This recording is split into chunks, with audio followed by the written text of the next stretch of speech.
오늘이 사순절 몇째 주일이죠? 5째 주일이에요. 5째 주일. 참 시간이 빨리 가요.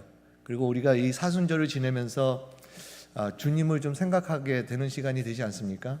그리고 주님의 그 고난, 십자가, 우리를 위해서 돌아가시고 그런 시간을 이렇게 갖게 돼요. 우리가 이런 사순절이 없으면 또 참 삶이 분주하니까 그런 생각하기가 쉽지가 않은 것 같아요. 그래서 이 사순절이 얼마나 또 감사한지 모르겠습니다. 여러분들 이제 다음 주면 이제 고난 주간 이제 돌아오고 부활주일이 오는데 좀 시간 나는 대로 이렇게 좀 시간을 보내셔서 예수님의 그 고난과 십자가를 지으신 그것을 좀 생각하시는 시간을 좀 가지시기 바랍니다. 그리고 오늘 제가 이 로마서 1장 16절, 17절 두 절을 이렇게 선택했는데 오늘 이 구절을 부분적으로 좀 구체적으로 좀 같이 보면서 우리의 그 복음을 통해 받은 구원 그것을 좀 감격하는 시간이 좀 되길 원해서 이렇게 구절을 정했어요. 그래서 오늘 말씀을 들으면서 다시 또 우리의 그 구원을 또 감사하시고 예수 그리스도를 믿음을 통해서 받은 이 구원이 얼마나 귀하고 소중한 것인지 좀 새로운 믿음을 새로운 마음을 가지고 하나님께 더욱더 감사하는 이 시간 되기를 바랍니다. 먼저 사도 바울은 이 복음을 부끄러워하지 아니하노니 했어요. 복음을 부끄러워하지 아니하노니. 바울은 예수 믿기 전에 신실한 바리새인이었죠. 그는 율법주의적인 사람이었고 율법 행위로서 의를 가져야지만 구원을 얻을 수 있다라고 그렇게 주장하고 있었어요. 그래서 그는 예수를 믿는 이것이 이상하게 여겨졌고 논리적으로도 이해가 안 되고 그리고 예수 믿는 사람들을 또 핍박했잖아요. 얼마나 많이 핍박했습니까? 그렇게 이해가 안 됐기 때문에 이 복음이 부끄러운 것이었죠. 이것이 이상하고 논리적으로 이해가 안 되고 지금도 세상 종교인들은 이렇게 조건 없는 구원을 이해하지 못하고 이상하게 여겨요. 어떻게 아무것도 안 하는데 구원을 얻을 수 있냐? 무언가 내가 희생을 해야 되지 않냐? 무언가 내가 그래도 하나님 앞에서 잘 해야지 구원을 받지라고 이렇게 생각하잖아요. 그러나 구원은 오직 예수 그리스도를 믿음으로 받는 거 아닙니까?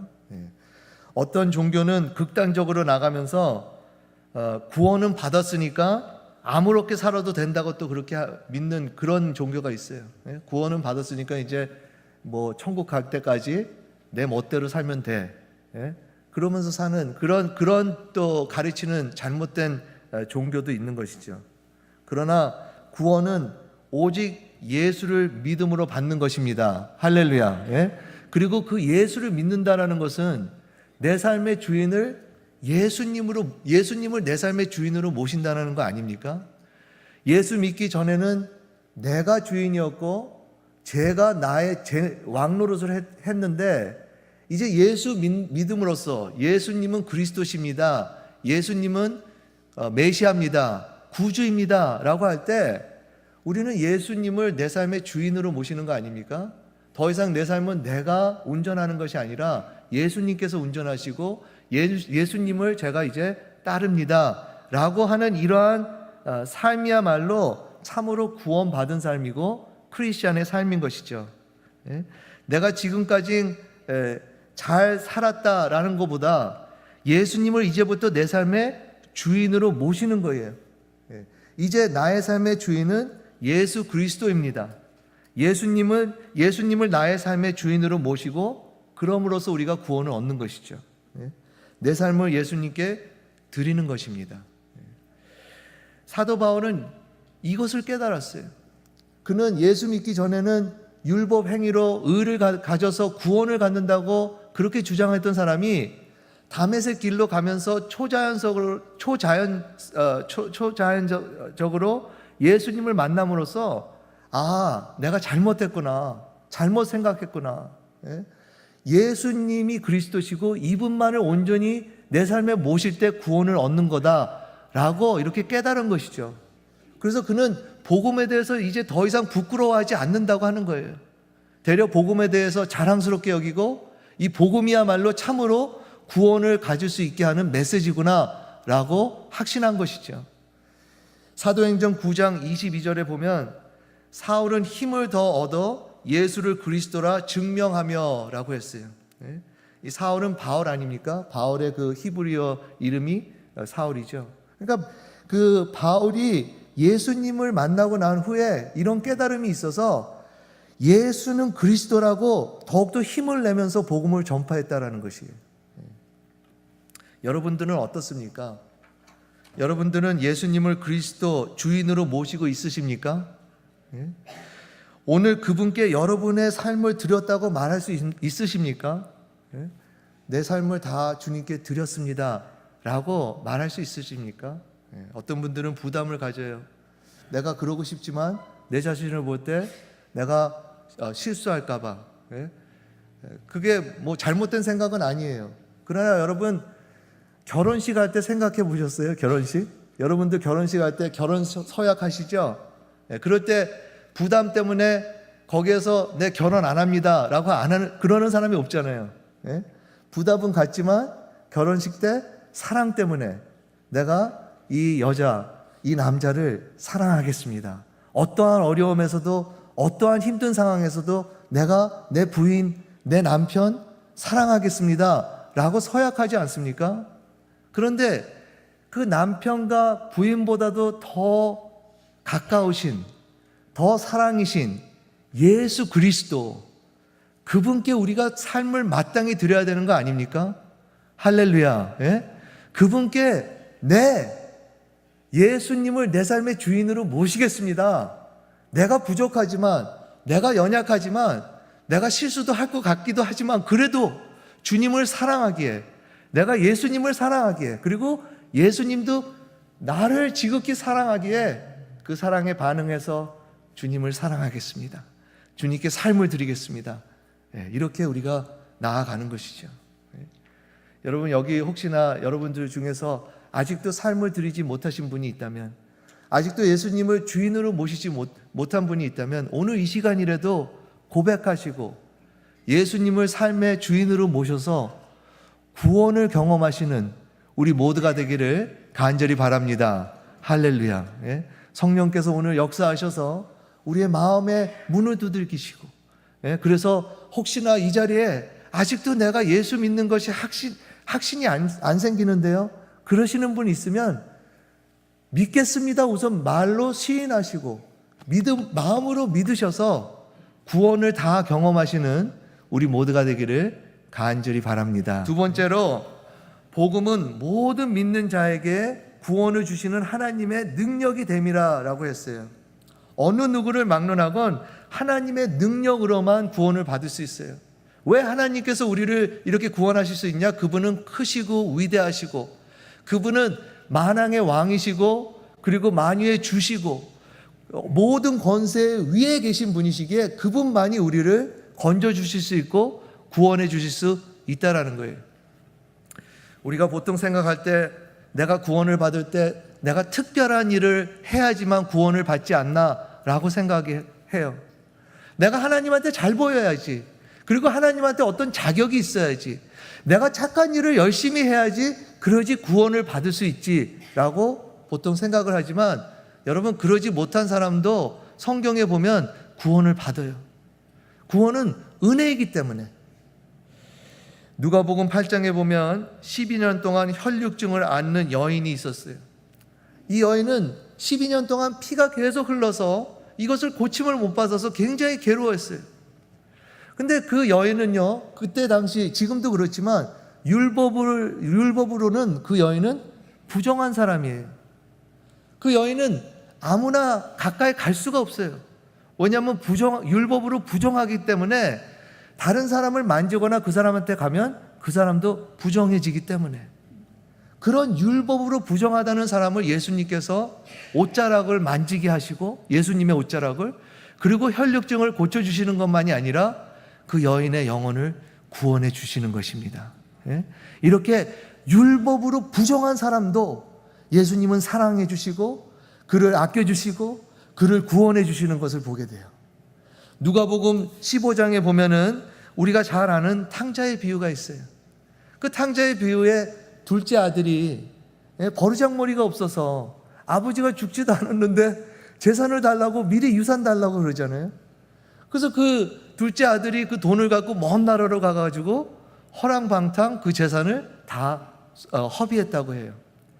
여기서 그 허랑방탕 다 재산을 허비했다는 의미는 나쁜 행위를 하기 위해서 돈을 다 썼다라는 거예요. 노름을 하고 마약을 하고 여자들에게 돈을 쓰고 그런 것들을 다 하고 난 다음에 돈이 없어서 배고파가지고 그때 그가 뉘우친 게 자기의 잘못이에요. 아, 내가 잘못했구나. 내가 아버지께 돌아가자. 그래서 아버지께 돌아가니까 아버지가 그를 아들로서 봐주시는 것을 보게 돼요. 보통 아버지 같으면, 보통 저 같으면은 그냥 받아만 줄 거예요. 그리고 나는 너 이제 아들로 여기지 않을 거야. 전 이렇게 생각할 텐데 그 비유는 달랐어요. 그 비유에는 아버지가 그 잘못한 아들을 완전히 받아주시면서 아들로 다시 세워주시는 것을 보게 돼요. 그러면서 예수님께서 그 비유를 통해서 말씀하시는 것은 이렇게 나쁜 행위를 한 사람도 죄를 뉘우치고 회개하고 돌아오면 하나님께서는 그를 용서해 주시고 용납해 주신다라는 것입니다. 할렐루야. 예? 어떤 분들은 나는 혈육증으로 아는 그런 여인과 같지 않다고 생각해요. 그리고 나쁜 행동은 안 했으니까 괜찮아. 회개 안 하고 그냥 대충 살면 되지. 대충 그냥 이렇게 저렇게 살고 그리고 나중에 천국 가면 돼 라고 생각할 수 있어요. 그런데 로마서 3장 23절에 이렇게 말씀이 적혀져 있습니다. 모든 사람이 죄를 범하였음에 하나님의 영광에 이르지 못하더니 라고 했어요. 하나님 앞에서 깨끗한 사람이 이 세상에 한 명도 없다라는 거예요. 우리 사람들끼리는 죄를 크다 적다 비교할 수는 있겠지만 하나님 앞에서는 아무리 작은 죄도 심각한 죄이기 때문에 그 모든 사람들이 사망의 길로 갈 수뿐이 없다라는 것입니다.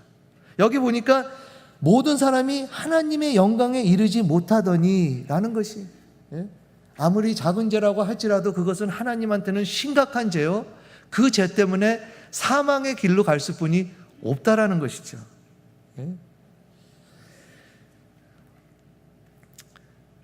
그런 곳에서 구원을 받을 수 있는 것은요, 우리의 힘, 나의 지식, 나의 어떤 율법적인 행위가 아니에요. 그런 곳에서 우리가 구원받을 수 있는 것은 오직 하나님의 능력이라는 것이에요. 오직 예수 그리스도께서 하나님의 능력으로 우리를 구원해 주셔야지만 우리가 이 죄에서 자유하게 되고 깨끗하게 되고 그리고 구원을 받는 것입니다. 골로새서 1장 13절에 그가 우리를 흑암의 권세에서 건져내사 그의 사랑의 아들의 나라로 옮기셨으니 라고 했어요. 예수님께서 하나님의 능력으로 우리를 흑암의 권세에서 건져내셨다는 것이에요. 우리가 예수 믿기 전에는 죄가 우리를 왕노릇했어요. 그리고 나쁜 영들이 우리를 지배했어요. 그래서 거기서 도대체 나올 수 없는 우리 존재였습니다. 그리고 우리는 그런 흑암의 권세에서 계속 종노릇하면서 있었습니다. 그런 곳에서 우리가 아무리 애를 쓰고 아무리 착한 일을 하려고 하고 아무리 율법 행위를 해도 거기서 구원을 받을 수 없었는데, 그런데 예수 그리스도께서 하나님의 능력으로 우리를 믿음을 통해서 우리를 거듭나게 해주시고 하나님의 자녀로 만들어주시고 그리고 하나님의 나라로 옮기셨습니다. 할렐루야. 믿으시기 바랍니다. 내 힘이 아니고 내 지식이 아니라 나의 어떤 경건한 생활도 아니요, 오직 이것은 은혜요, 예수 그리스도께서 하나님의 능력으로 나를 거듭나게 하시고 나를 자녀 삼아주시고 나를 하나님의 나라로 옮겨주셨다는 것이, 더 이상 죄와 악한 영들은 예수 믿는 자를 지배할 수 있어요? 없어요? 없어요. 옆에 있는 사람들한테 더 이상 악한 영들은 당신을 지배할 수 없어, 한번 얘기 좀 해주세요.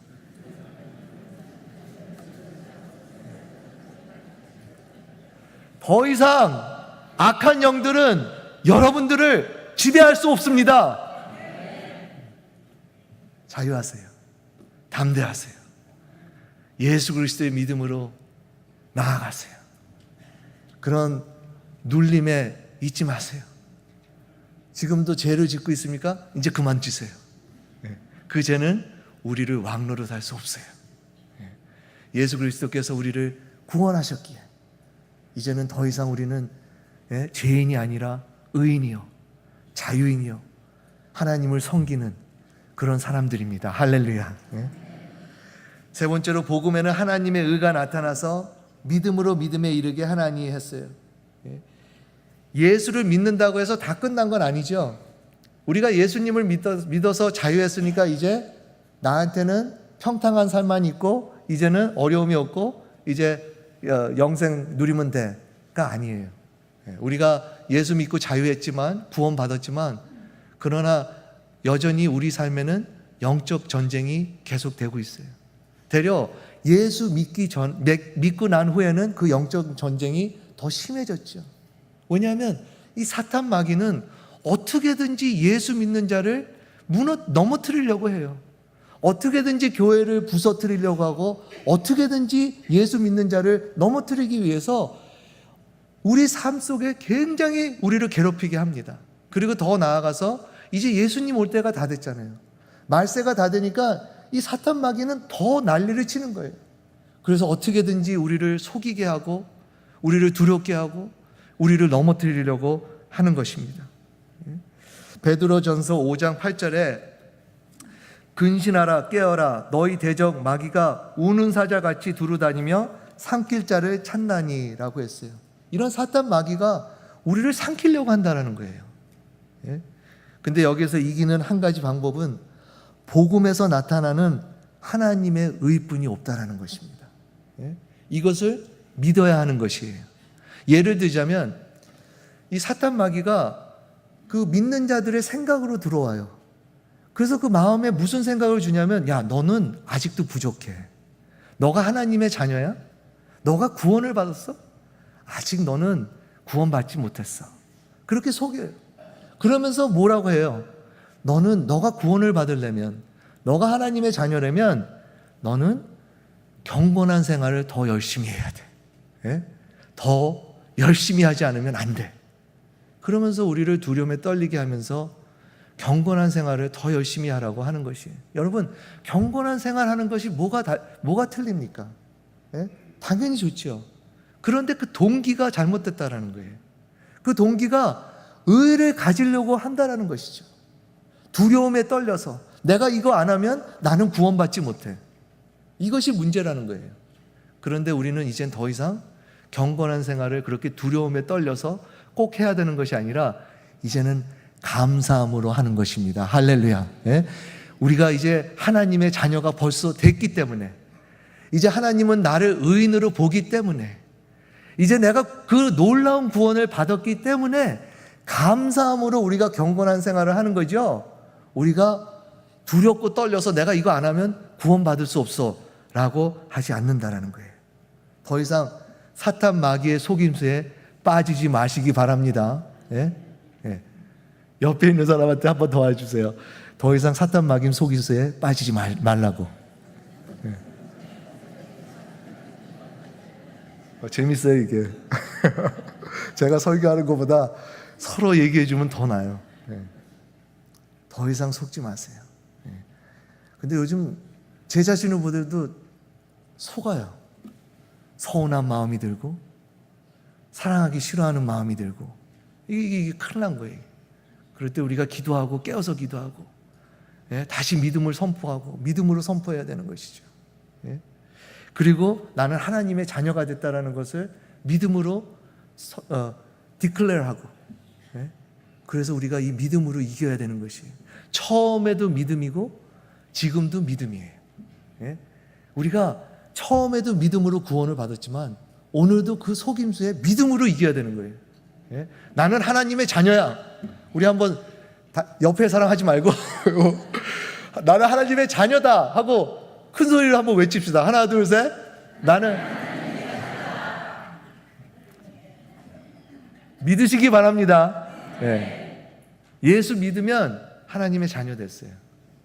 거듭나서 하나님의 자녀가 돼요.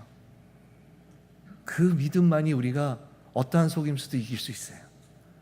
그래서 우리가 서로 사랑할 수 있고, 용서할 수 있고, 우리가 서로 아낄 수 있고, 오늘 또 우리 장로님께서 아주 기도 너무 잘해 주셨는데, 우리가 서로 종이 될 수 있고 서로 섬길 수가 있는 거예요. 이 믿음으로 우리가 할 수 있는 것입니다. 더 이상 두려움으로 하지 마시고, 더 이상 율법으로 내가 이거 안 하면 구원을 받지 못해 라는 이러한 생각으로 하지 마시고 감사함으로 하시는 우리 모두가 되기를 간절히 바랍니다. 그래서 참으로 하나님께 영광 돌리는 우리 모두가 되기를 간절히 바라요. 창세기에 보면 아브라함의 스토리 우리 너무 잘 알아요. 아브라함이 자녀가 없었잖아요. 75살에 나이가 너무 많이 들어서 이제 자녀 가질 나이도 이제 넘었어요. 그럼에도 불구하고 하나님께서 그에게 뭐라고 하냐면, 내가 너의 자녀를 통해서 큰 민족을 이뤄서 이 세상을 축복하겠다라고 약속하시는 거예요. 그럴 때 아브라함이 자녀도 없고 어떻게 하나님의 약속을 이룰 수 있는 그러한 상황도 아닌데도 불구하고 그는 믿었다라고 해요. 그래서 그 믿음을 하나님이 보시고 그를 의로 여겼다는 거예요. 창세기 15장 6절에 아브라함이 여호와를 믿으니 여호와께서 이를 그의 의로 여기시고 라고 했어요. 예? 여러분, 어쩔 때는 우리가 하나님의 자녀로 살 때 부족한 면이 있어요. 사탄이 속일 때 그냥 속이지 않아요. 어떤 면에선 그 진실이, 그 팩트가 있어요. 그러나 여러분, 그럴 때일수록 하나님을 의지하시고 하나님의 능력을 의지하시고 내가 하나님의 자녀된 것을 선포하셔서 그 믿음을 통해서 하나님께 의를 보이셔서 하나님의 능력을 경험하시는 우리 모두가 되기를 간절히 바랍니다. 할렐루야. 예? 마지막으로 오직 의인은 믿음으로 말미암아 살리라 한가 같으니라 했어요. 이 말씀은 하박국 2장 4절을 인용한 말씀입니다. 이때 당시에 그 이스라엘 나라가 하나님한테 불순종했잖아요. 그래서 하나님께서 심판을 하시는데 어느 나라를 사용하냐면 바벨론 나라를 사용하시는 거예요. 바벨론 나라. 이스라엘보다 더 악하고 우상을 섬기고 하나님을 모르는 그런 악한 나라가 하나님의 쓰임을 받는 것이. 그래서 하박국 선지자가 고민을 하는 거예요. 그래서 기도하면서, 하나님 어떻게 이럴 수가 있습니까? 어떻게 악한 사람이 더 잘 나갑니까? 어떻게 하나님 악한 사람을 이렇게 통해서 역사하십니까? 하고 기도할 때 하나님께서 그에게 말씀 주신 게 바로 오늘 말씀이에요. 오직 의인은 믿음으로 말미암아 살리라. 너는 그래도 믿음으로 살라는 거예요. 너는 그래도 하나님 말씀에 순종하며 살라는 거예요. 예? 무슨 일이 있거든 너가 세상이 공평스럽게 여기지 않게 여길지라도, 마치 죄인이 잘 되고 세상 사람들이 잘 되는 것처럼 여길지라도 너는 말씀 의지하고 말씀대로 살아라 라는 것이죠. 우리가 하나님 자녀로 살기 어려운 이유 중에 하나가 마치 세상 사람들이 더 잘 나가는 것처럼 여겨져요. 나는 자유가 없는 것처럼 느껴지고. 그럼에도 불구하고 여러분, 믿음으로 사시기 바랍니다. 끝까지 예수님을 따르시는 여러분이 되시길 바라요. 어려운 상황에서도 포기하지 마시고, 주님이 가라면 가고 하지 말라면 하지 말고, 주님이 사랑하라면 사랑하시고 용서하라면 용서하시고, 주님이 그러한 유상을 섬기지 말라면 섬기지 마시고, 그런 끝까지 주님을 믿는, 그래서 하나님의 놀라운 능력을 경험하는 우리 모두가 되기를 간절히 바랍니다. 누가복음 8장에 보면 씨 뿌리는 비유가 나와요. 거기 씨는 하나님의 말씀인데 그 씨가 4가지 종류의 밭에 떨어졌다는데 그 4가지는 4가지 마음이 될 수도 있고 4가지 종류의 사람이 될 수 있어요. 근데 첫 번째, 두 번째, 세 번째 사람에는 결실을 못 맺었는데 4번째 사람이 그 말씀을 듣고 많은 결실을 맺은 거예요. 근데 우리가 보통 생각할 때 그 결실을 맺은 사람은 아마도 그 삶이 부유하고 여유가 있고 삶이 형통하고 그래서 그렇구나 라고 우리가 보통 생각할 수 있어요. 근데 여러분, 그 본문을 자세히 읽어보면 그 결실 맺은 사람 또한 첫 번째, 두 번째, 세 번째 사람의 그 어려움을 극복해야 됐다라는 거예요. 누가복음 8장 15절에 이렇게 써져 있어요. 좋은 땅에 있다는 것은 착하고 좋은 마음으로 말씀을 듣고 지키어 인내로 결실하는 자니라 라고 했어요. 첫 번째 사람들처럼 그런 사탄 마귀의 공격을 이겨내야 됐고, 그리고 두 번째 사람처럼 그런 어려운 그런 시험을 견뎌내야 됐고, 그리고 세 번째 사람처럼 그렇게 유혹에, 세상 유혹, 쾌락에 그런 유혹을 물리쳤어야 됐다라는 거예요. 그렇게 인내하고 그 말씀을 마음에 지키고 꽉 잡고 나아가니까 나중에는 하나님 때에 그가 결실을 많이 맺었다라는 것입니다. 여러분, 얼마큼 결실을 맺었는지 아세요? 100배나 맺었어요. 100배의 결실을 맺었더라. 이것은 숫자의 의미가 아니라 용도의 의미예요. 말로 표현할 수 없을 정도로 너무 크게, 너무 좋게 열매를 맺었다라는 거예요. 하나님의 말씀을 마음에 움켜잡고 믿음으로 인내하면서 어떠한 어려운 상황에서도 그 말씀을 지키고 나아갈 때 그 말씀이 그 삶에서 역사하여서 그 삶이 변하고, 그리고 열매를 맺고 하나님께 영광을 돌렸다는 것입니다. 마찬가지로 여러분, 우리가 예수를 마음에 영접했어요. 말씀이 육신이신 예수 그리스도를 성령 하나님을 통해서 우리가 영접하지 않았습니까? 그 영접한 예수님을 우리는 끝까지 믿고 나아가는 것이죠.